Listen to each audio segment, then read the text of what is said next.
Kawan UGM, selamat datang di UGM Menjawab. Polemik soal ijazah Bapak Joko Widodo itu telah menyita perhatian publik selama bertahun-tahun. UGM melihat bahwa ini bisa menimbulkan atau sudah menimbulkan kesimpang siuran dan juga kesalahpahaman soal sistem pendidikan secara umum. UGM peduli soal ini, maka hari ini saya akan duduk bersama Rektor, Wakil Rektor, dan Dekan Fakultas Kehutanan untuk mendiskusikan masalah ini. Bu Rektor, langsung aja Bu. Ya. Ijazah Pak Joko Widodo itu asli apa palsu? Ya, terima kasih Mas Andi. Kami punya data dan bukti bahwa Bapak Joko Widodo adalah resmi menjadi lulusan dari Universitas Gadjah Mada dan juga sudah diberikan tanda kelulusannya kepada yang bersangkutan. Tapi Bu, sangat banyak orang, Ibu pasti juga membaca di media sosial, itu orang itu yakin banget bahwa ijazah ini palsu. Saya kira perlu didudukan seperti ini. Tugas institusi pendidikan tinggi, dalam hal ini Universitas Gadjah Mada, itu tugasnya adalah mendidik. Ya. Jadi proses pendidikan itu kami mempunyai bukti dan dokumen yang lengkap terkait dengan hal tersebut. Ya. Dan sedangkan untuk yang kaitannya dengan ijazah, itu tentunya diberikan setelah yang bersangkutan menyelesaikan proses pendidikan itu secara baik dan sesuai dengan persyaratannya dan diserahkan pada saat wisuda kepada yang bersangkutan. Berarti UGM telah menyerahkan ijazah yang benar atau asli itu kepada yang Jelas, bersangkutan? iya, kepada yang bersangkutan pada saat wisuda, jadi tahun 1985 untuk kasusnya Bapak Joko Widodo. Dan itu juga berlaku untuk semua alumni yang lain? Untuk semua alumni, ya. Bu Rektor, kita lihat di media sosial, itu banyak sekali beredar gambar, analisis segala macam mengatakan itu palsu. Itu gimana Bu? Jadi ijazah itu kan tahun 85 sudah diserahkan kepada yang bersangkutan. Artinya yang menjaga ijazah itu adalah yang bersangkutan. Oleh karena itu Universitas Gadjah Mada ini ya kita tidak mau berkomentar terkait dengan ijazah, a piece of paper yang sudah ada di yang bersangkutan. Oke. Artinya UGM juga tidak bertanggung jawab apakah yang beredar sekarang itu adalah yang diserahkan UGM dulu itu bukan? Kita atau bukan, kita tidak bertanggung jawab untuk itu. Baik Bu Rektor. Sekarang ke Bu Wuning, Bu WR. Saya tuh selalu penasaran Bu. Sebenarnya kalau kita pengen tahu seseorang ini, siapapun lah, bukan hanya Pak Joko Widodo ya. Seseorang ini sebenarnya alumni UGM atau bukan? Itu cara paling tepat mengetahuinya itu gimana Bu? Cara paling tepat adalah orang tersebut menunjukkan ijazahnya kepada kita. Di orang tersebut yang menunjukkan ijazah tersebut. Karena ijazahnya ada pada orang itu? Ada orang tersebut. Oke, gini Bu, ini hipotetis ya. Atau pengandaian. Kalau ada orang, saya pengen tahu nih, dia alumni UGM atau bukan. Tapi dia nggak mau menunjukkan ijazahnya. Sejauh mana UGM bisa membantu atau bisa mengklarifikasi itu? UGM dalam hal ini tidak akan bisa untuk memberikan mengklarifikasi karena apa? Memang harus orang tersebut yang harus memiliki ijazah. Dan kemudian kalau misalnya saya ingin tahu nih orang ini alumni atau bukan, kita terbentur pada peraturan.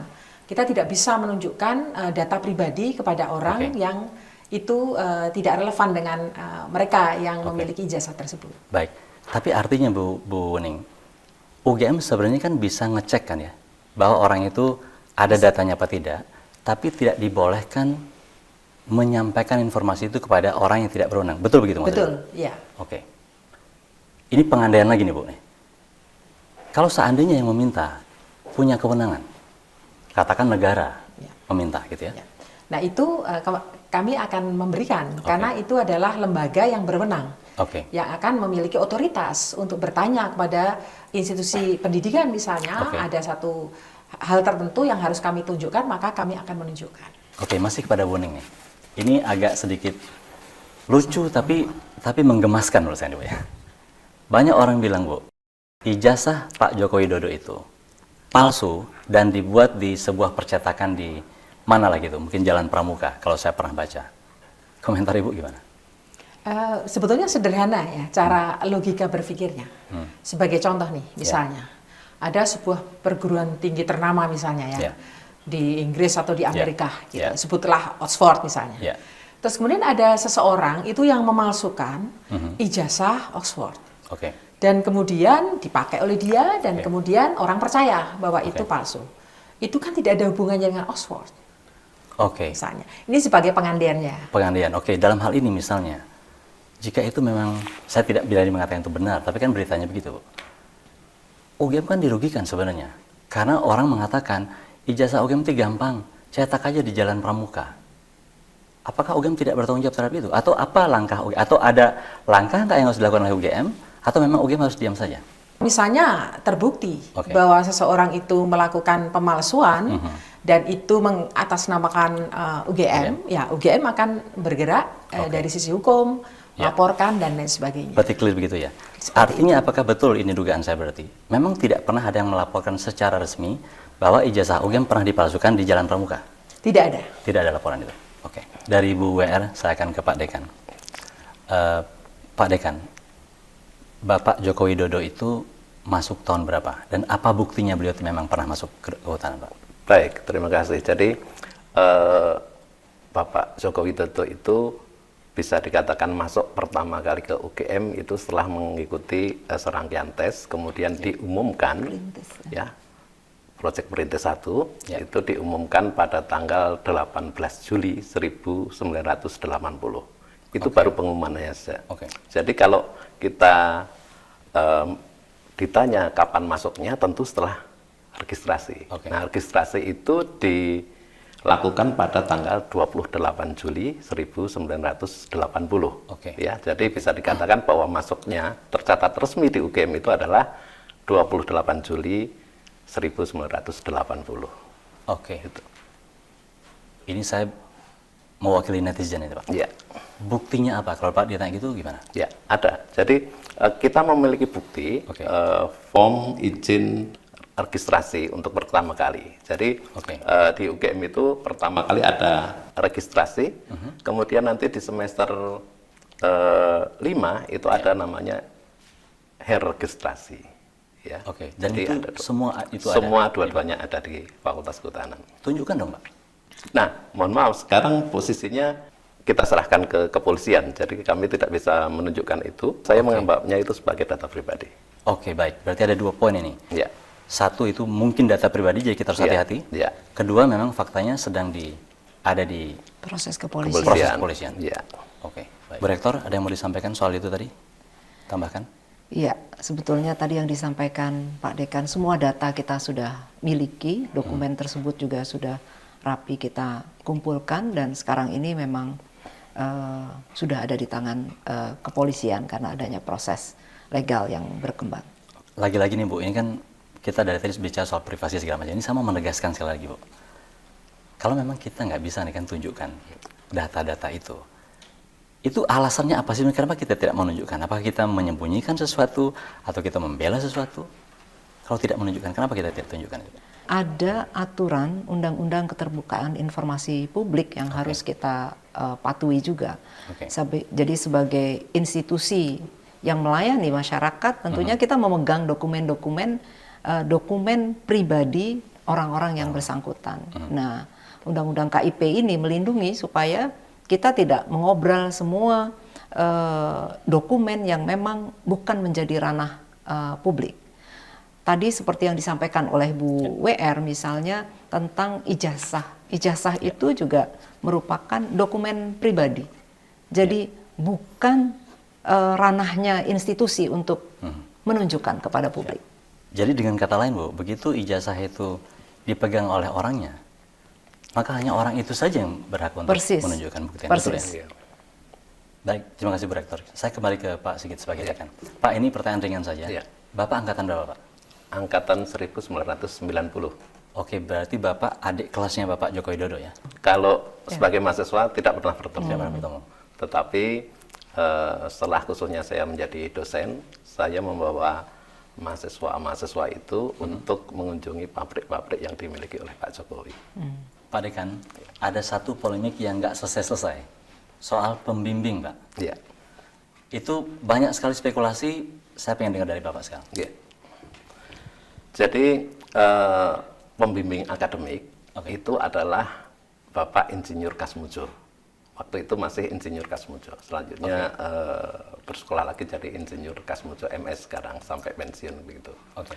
Itu pembimbing akademik yang membimbing Pak Jokowi mulai semester kelima. Itu kalau zaman sampai dulu lulus. istilahnya dosen wali juga, betul ya? Dulu sering disebut sebagai Kalau dosen di wali. angkatan saya itu dosen wali, betul Ya, ya Pak ya? betul. Ya. Kemudian untuk dosen pembimbing skripsi itu adalah waktu pertama kali masih Dr. Insinyur Sumitro, Ahmad Sumitro. Oke. Tetapi setelah hampir lulus begitu ya, itu Pak Mitro itu menerima gelar profesornya.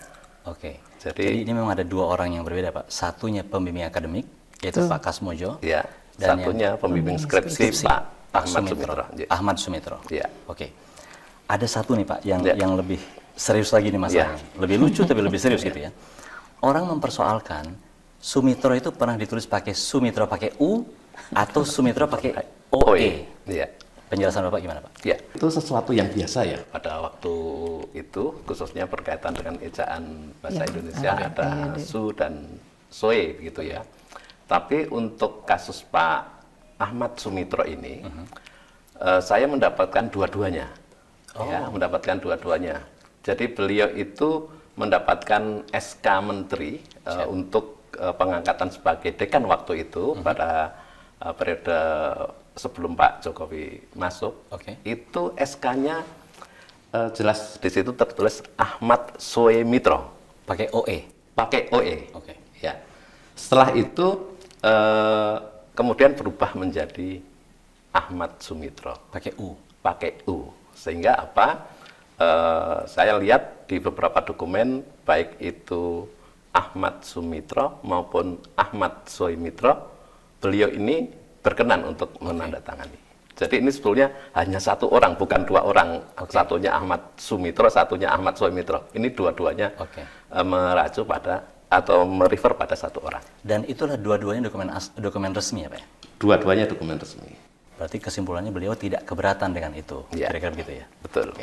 Berarti Sumitro dan Sumitro itu adalah orang yang sama.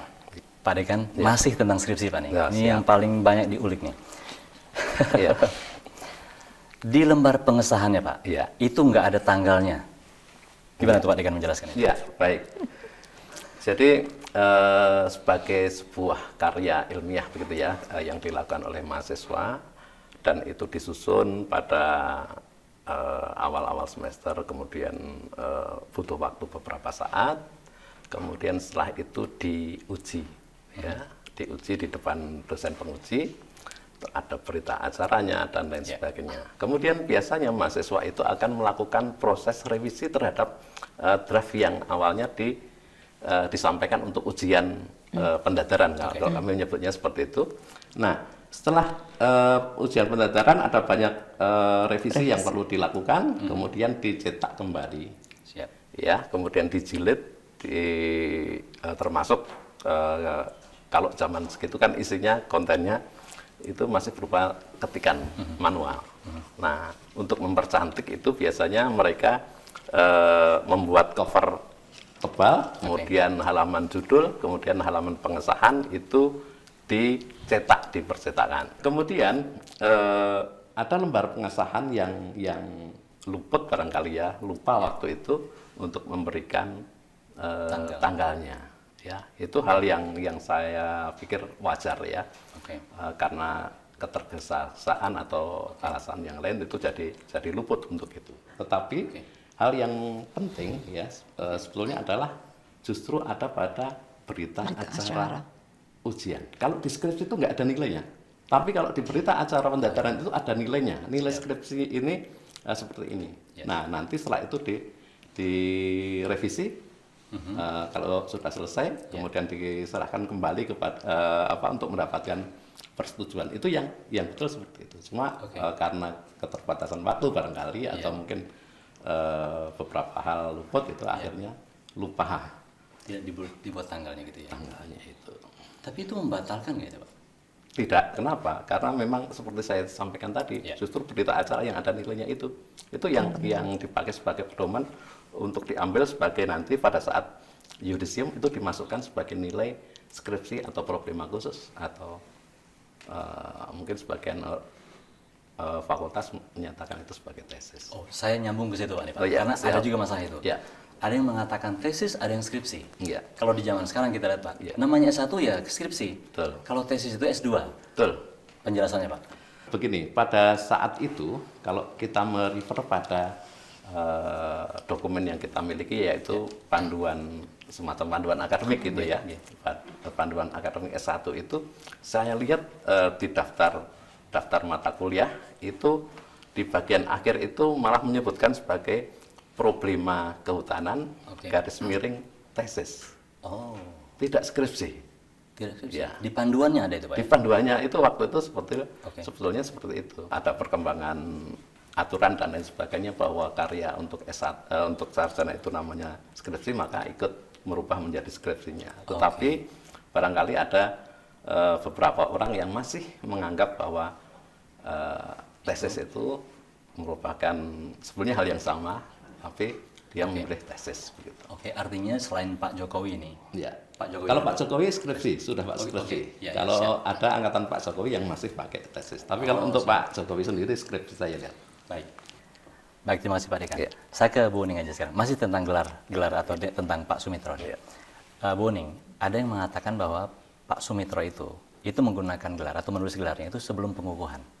Apakah itu benar begitu atau itu adalah kesalahan, Bu? Gimana menurut Bu Uning? Jadi begini, kalau di Universitas Gadjah Mada itu pengukuhan itu seperti pestanya ya, seperti dikepiaki gitu dalam bahasa Jawa. Tapi yang bersangkutan itu sudah menerima SK. Oh, oke. Dan seseorang yang sudah menerima SK guru besar itu berhak untuk menggunakan setelah SK itu turun. Oke. Jadi dasarnya itu bukan pengukuhan guru besarnya, tetapi adalah SK-nya. Ya seperti orang kalau menikah, Ya. itu adalah surat nikahnya, Oke. bukan pestanya. Bukan resepsinya gitu. Bukan resepsinya. Itu seperti itu. Oke. Apa namanya? Jadi artinya Prof Sumitro ini memang sudah profesor ketika itu, Sudah cuma memang belum dikukuhkan, belum ada seremoni pengukuhannya gitu. ya? Betul. Dan bahkan pada waktu itu ada juga guru besar itu yang sampai bertahun-tahun baru pengukuhan. Seperti itu. Ya, Pak Dekan. Di dokumen atau di website ETD-nya UGM, Ya. Electronic Thesis and Dissertation, itu ada skripsinya Pak Jokowi. Betul. Itu berita baik, tapi berita buruknya Pak. Ya. Teman-teman yang lain nggak ada. Sehingga begitu orang melihat itu, ini pasti rekayasa. Yang didigitalkan hanya untuk Pak Jokowi saja, hanya untuk kepentingan kasus ini, Ya. yang lainnya nggak. Ya. Bapak gimana menjawabnya? Jadi begini, kita sebagai sebuah institusi pendidikan yang kebetulan alumninya itu menjadi orang nomor 1 di Indonesia, tentu punya rasa kebanggaan. Oke. Nah, pada saat itu meskipun ETD itu berprosesnya itu lama, sejak tahun 2013 ya Bu ya, 13. Ya. sampai dengan saat ini masih berlangsung, dimulai dari angkatan yang termuda, karena angkatan yang termuda itu pasti punya soft file-nya, jadi jauh lebih mudah, kayak gitu, terus menuju ke angkatan-angkatan tua. Nah, pada saat Pak Jokowi menjadi presiden dan kebetulan mau berkunjung ke fakultas waktu itu, kami mewujudkan kebanggaan itu dengan cara mengupload skripsinya Pak Jokowi itu di ETD. Jadi itu betul-betul merupakan wujud kebanggaan. Kami tidak pernah berpikir bahwa ini nanti akan digoreng ke sana kemari begitu. Oke. Seperti itu. Saya kulik sedikit Pak. Berarti ini kalau saya memahami dengan benar, Ya. kalau sekarang orang lihat ETD ya, Ya. di UGM itu berarti tesis dan disertasi dan skripsi anak-anak baru itu udah pasti ada di sana. Betul ya? Ya. Dan UGM sedang sekarang melakukan satu proyek untuk mendigitalkan semua karya tulis sebelumnya gitu kan ya, Ya. tapi secara bertahap gitu ya. Ya. Kalau di kehutanan sendiri Pak, itu sampai angkatan keberapa yang sekarang lagi diproses nih? Ya. Yang paling lama sebenarnya ya? Jadi pada saat kasus ini mulai meledak kira-kira bulan April yang lalu, itu saya cek ke perpustakawan kami, itu mengatakan baru pada sampai tahun 1990 pas angkatan saya. jenengan ya? Iya, Oke. angkatan saya.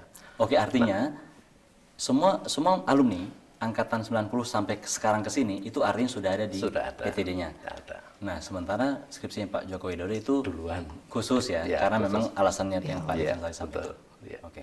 Tapi ini begini, jadi Iya. di masing-masing fakultas itu dinamika juga lain. Oke. Ada yang pustakawannya rajin gitu ya, udah sampai ke tahun berapa gitu. Iya. Tapi ada fakultas tertentu yang baru mengupload itu Oke. dengan jumlah terbatas. Oke, tadi Pak Sigit, Pak Dekan mengatakan soal perbedaan itu ya tadi Ya, ya, di ya. fakultas ini. Saya ke Bu Wuning sekarang.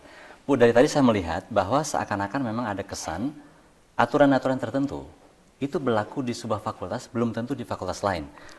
Prof. Wuning gimana menjelaskan itu? Ya, ya memang betul ya. Kalau kita melihat dari sejarah UGM sendiri, itu kan fakultas-fakultas itu beberapa itu didirikan lebih dahulu daripada Oh, UGM.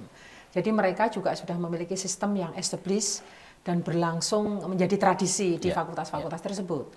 Jadi diversitasnya memang luar biasa di UGM ini, Oke. begitu. Tapi kemudian pada tahun 2001 Oke. itu didirikan kantor jaminan mutu. Tujuannya adalah untuk membuat semacam satu yang standar ya, Oke. supaya antara satu fakultas dengan fakultas lain itu ada kesamaan, meskipun itu juga tidak 100% menjadi sama. Iya, iya, iya. Karena misalnya bagaimana seseorang itu dianggap lulus, Iya. itu antara satu dengan fakultas itu memiliki tradisi yang Berbeda. berbeda-beda. Ada yang ketika ujian itu langsung sudah dinyatakan bahwa dia lulus. Ujian skripsi maksudnya? Ujian skripsi Oke. itu langsung dia itu lulus itu di situ. Oke. Tapi ada pula yang harus lewat yudisium dan lain Oke. sebagainya. Tapi sekarang ini kita sudah di dalam proses yang sama, yaitu semuanya adalah di proses yudisium. Dan ini baru beberapa tahun terakhir ini, setelah kemudian kementerian juga memiliki sistem yang Ya. itu bersifat sama ya untuk perguruan tinggi di seluruh Indonesia yang kita sebut sebagai PD Dikti. Oke. Misalnya seperti itu. Jadi artinya berubah ya Bu ya terus ya? Berubah terus, bersifat transformatif. Oke. Sehingga yang perlu untuk dipahami adalah kita tidak bisa meneliti atau kita tidak bisa membuat semacam anggapan bahwa yang ada di masa lalu itu kita nilai dengan aturan sekarang, dengan standar sekarang. Karena sangat berbeda yang dulu dengan sekarang. Nah, kacamatanya itu tidak bisa. Aturan yang sekarang itu dipakai untuk meneliti atau menilai peristiwa Di masa lalu. 20, 30, 40 tahun yang lalu. Oke, mungkin bahasa hukumnya itu hukum tidak berlaku surut Bu ya? Tidak berlaku surut. Apa yang dibuat di tahun 2000-an ya tidak bisa digunakan untuk menilai apa yang terjadi tahun 80-an. Betul. Oke. Ya. Saya ke Pak Dekan lagi. Ya. Ini soal kelulusan Pak dan soal IP juga. Ya. Banyak yang mengatakan sebenarnya ini Pak Jokowi ini nggak layak untuk lulus sarjana muda atau apapun nanti istilahnya. Ya. Pak Dekan tolong jelaskan Pak. Baik, terima kasih. Jadi di Fakultas Kehutanan, khususnya pada tahun itu ya, 1980 waktu Pak Joko Widodo itu masuk, itu masih menggunakan sistem yang lama, di mana mahasiswa bisa lulus di strata sarjana muda dan bisa di sarjana. Sorry Pak, saya boleh klarifikasi? Ya. Artinya kalau sarjana muda lulus, dia boleh saja sudah dianggap lulus juga ya? Ya. Udah dapat apa semacam tanda Ya. lulus belajar gitu. Iya. Tapi boleh juga melanjutkan Lanjut. begitu. Yang dia masuk itu dia akan menempuh mata kuliah ya. Jadi kalau untuk mendapatkan sarjana muda itu harus menempuh 120 SKS. Oke. Dengan IPK ya. IPK dari 120 SKS itu adalah 2,00. Minimal segitu ya. Minimal Minimal, begitu. Itu bisa dianggap lulus. Pak Jokowi punya IPK lebih dari itu. Sehingga memenuhi syarat. Sehingga memenuhi syarat untuk bisa dikatakan lulus sarjana muda. Oke. Kemudian setelah itu lanjut ke sarjana. Sarjana itu menempuh 40 SKS Tambahan. tambahan. Oke. Jadi 120 tambah 40 SKS berarti 160 Totalnya ya. totalnya. Ya. Minimal. Minimal, Ya. oke. Nah, boleh mengambil lebih dari itu. Nah, 40 SKS itu nanti dihitung sebagai IPK sarjana. Oh. Ya. Kalau IPK-nya kurang dari 2,5, maka tidak dikatakan tidak lulus. Nah, dalam hal ini Pak Jokowi memiliki IPK yang jauh di atas syarat minimal 2,5 itu. Oke. Sehingga sarjana muda lulus, kemudian dia sarjana dan lulus juga begitu. Yang selalu ditanyakan Pak Iya. oleh masyarakat. Iya. Mana buktinya IP-nya gitu. Jadi kalau mengenai IP, Ya. IPK KHS yang kami miliki dan lain sebagainya, itu jelas itu merupakan dokumen pribadi. Kami tidak akan share kemana-mana. Tapi Pak Dekan dalam hal ini sebagai Dekan Fakultas Kehutanan itu dengan sangat yakin bisa mengatakan itu Pak ya, bahwa memang dokumennya ada, memenuhi syarat dan segala macam. Betul? Ya, kami memiliki dokumen aslinya. Ya, yang sekarang itu ada di Polri gitu. Dan itu kami pastikan bahwa dokumennya itu otentik, asli. Gitu ini berarti benar-benar hard copy Pak ya? Hard copy dan pakai bisa lihat secara fisik bahwa itu adalah kertas zaman-zaman dahulu begitu ya, yang sudah pudar warnanya. Baik. Dan satu lagi Mas, itu sudah diuji di Puslap 4. Oh, apa itu Pak? Sorry, bisa dijelaskan lebih jauh lagi Pak?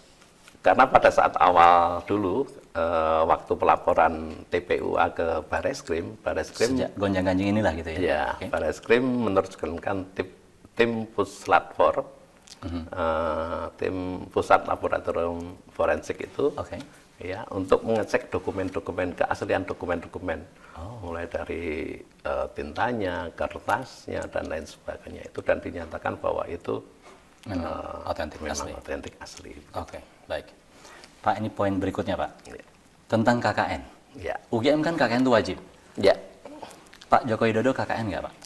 Pak Joko Widodo melakukan KKN. Karena apa? Sebagai buktinya kami diberikan nilai dari waktu itu namanya Lembaga Pengabdian Masyarakat, kalau saya nggak salah, LPM ya Bu Rektor ya. Itu memberikan ke kami, ke akademik kami adalah daftar nilai KKN, di mana di situ ada nama Joko Widodo. Nah, setahu saya yang bersangkutan itu melakukan KKN di Desa Ketoyan, Kecamatan Wonosegoro, Kabupaten Boyolali. Ya. Nah, dan saya menjumpai sendiri sih. Jadi waktu di VAP begitu ya, ternyata teman-teman alumninya Pak Jokowi, teman-teman KKN-nya Pak Jokowi itu juga hadir di sana. Ada 2 orang waktu itu. Jadi kita semakin yakin bahwa yang bersangkutan itu juga melakukan KKN dan yang pasti ada nilainya. Ada nilainya. Artinya dokumen itu ada di fakultas kan? Ada. Ada. Baik, berarti clear ya Pak? Clear. KKN beliau. Iya. Baik. Pak Dekan masih dengan Pak Dekan nih. Ya. Pak Joko Widodo itu lulus tahun berapa Pak? Tahun 1985 berdasarkan bukti penerimaan ijazah ya. Bukti penerimaan ijazah. Ya. Ya. Kalau prosesnya, proses yudisium tentu sebelum proses penerimaan ijazah itu. Ya. Ada proses yudisium, kemudian dokumen yudisiumnya juga masih asli, terus hasilnya juga ditulis tangan waktu itu. Termasuk di situ ada IPK sarjana muda, ada IPK sarjana, dan itu diketahui oleh dosen pengujinya. Dibalik lagi Pak ke pertanyaan. Ijazahnya ada nggak? Kalau ijazah itu kan dicetak sekali, kemudian diberikan kepada yang bersangkutan. Kami hanya memiliki salinan saja. Jadi ijazah itu satu. Jadi kita tidak punya, kita punya salinan aja. Tapi kalau yang dipegang Pak Jokowi, tentunya yang asli yang beliau pegang itu, gitu. Pak Dekan, berarti yang dimiliki UGM sekarang ini adalah salinan ijazah Pak Jokowi ya? Boleh saya lihat nggak Pak? Nah, kembali lagi saya sampaikan bahwa semua dokumen yang berkaitan dengan itu sekarang ada pada kepolisian. Dan kami di universitas atau di fakultas karena menganggap bahwa itu merupakan data pribadi, maka juga tidak akan kami share kemana-mana begitu. Bu Wening, ini berlaku untuk semua kan? Ini berlaku untuk semua. Jadi semua sama, alumni UGM itu di mata kami sama. Dalam konteks ini ya, bahwa bagi mereka yang akan melegalisir ijazah, ya mereka harus menunjukkan ijazah aslinya. Kemudian kami memiliki dokumen untuk memverifikasi hal tersebut. Terima kasih Bu Wening. Terus terang saya masih penasaran sebenarnya. Kalau kita nggak bisa Bu Rektor menyampaikan data-data yang orang tuh minta gitu, terus gimana kita bisa tahu atau bisa menjamin atau meyakinkan orang bahwa ini memang benar-benar yang kita omongkan ini benar gitu? Keraguan itu dimulai dari mana gitu? Tentunya kan yang meragukan itu yang mestinya justru dia yang mengklaim bahwa misalnya yang menunjukkan bahwa ini loh punya lu asli. atau punya kamu palsu, punya saya nih yang asli. Kan berarti yang bersangkutan yang menuduhkan itu yang perlu menyampaikan hal tersebut. Sedangkan bagi kami di institusi pendidikan, kami punya bukti, dokumen yang tadi sudah disampaikan oleh Bapak Dekan tentang otentisitas kebenaran dari Bapak Joko Widodo adalah masuk sebagai mahasiswa di UGM, berproses dan kemudian juga mendapatkan ijazahnya pada saat wisuda di tahun 1985. Jadi saya kira mesti kita bagi lah, kita bagi bahwa jangan merancukkan gitu ya antara pertanyaan tadi tentang asli atau palsu kepada institusi pendidikan. Yang bisa UGM pastikan adalah berarti Bapak Joko Widodo masuk, berproses dan lulus menerima ijazah aslinya itu pada saat wisuda di bulan November 85. Dan mungkin saya pengen dengar sekali lagi, Bu. Hal yang sama akan UGM lakukan untuk alumni manapun? Untuk semua alumni. Selalu saya tanya misalnya, Roy Suryo alumni UGM bukan? Itu prosesnya gimana? Sama seperti itu tadi. Ya, jadi Roy Suryo juga masuk. Jadi dokumen untuk masuk dia berproses sampai dia mendapatkan ijazah pada saat wisuda dan satu kali saja ijazah itu diberikan oleh UGM kepada yang bersangkutan. Mana buktinya, Bu? Yang bersangkutan dong, bukan saya. Ibu tidak akan ngasih data itu ke? Tidak, karena berlaku untuk semuanya bahwa itu adalah dokumen pribadi yang bersangkutan. Jadi kami juga harus memproteksi hal tersebut. Baik, Bu Rektor, ini saya kira clear ya. Tapi lagi-lagi, Bu, yang sering digunakan orang untuk diskusi, itu kan apa yang beredar di media sosial. Saya ke Bu WR sekarang. File atau gambar yang beredar di media sosial itu asli apa enggak, Bu? Oh, itu bukan wewenang kami. Kami tidak melakukan verifikasi terhadap apa yang beredar di media sosial. Yang kami percayai adalah apa yang kami punya. UGM selama ini basisnya adalah apa yang kami punya. Sehingga bisa dikatakan jawaban kami akan tetap sama. Akan ditanya lagi ya jawaban kami sama. Karena dasar dari kami datanya sama. Jadi pertanyaannya tadi ya, kalau ijazah yang beredar sekarang ini atau palsu itu bukan, kami tidak punya wewenang dan kami tidak punya dasar untuk menilai itu. Yang bisa kami jadikan dasar adalah hanya yang ada pada kami, yaitu salinan ijazah yang sejak pertama kali diberikan atau ada di Universitas Gadjah Mada. Baik, terima kasih Bu Oning. Ini terakhir, Bu. Jika ada seorang alumni UGM siapapun itu yang terbukti memang memalsukan atau mengubah atau membuat dokumen berbeda dari yang diberikan oleh UGM, apa sikap UGM? Iya, itu suatu tindakan kriminal ya yang menjadi tanggung jawab yang bersangkutan. Jadi saya kira tentunya sanksi hukum perlu dikenakan kepada yang bersangkutan karena itu termasuk tindakan kriminal atau melawan hukum. Dan itu berlaku untuk semua alumni. Terima kasih Bu Rektor. Sama-sama. Pak Dekan, terima kasih. Bu WR. Kawan UGM, itu tadi percakapan saya dengan Ibu Rektor, Ibu Wakil Rektor, dan Pak Dekan. Saya tidak akan simpulkan, Anda yang simpulkan. Terima kasih.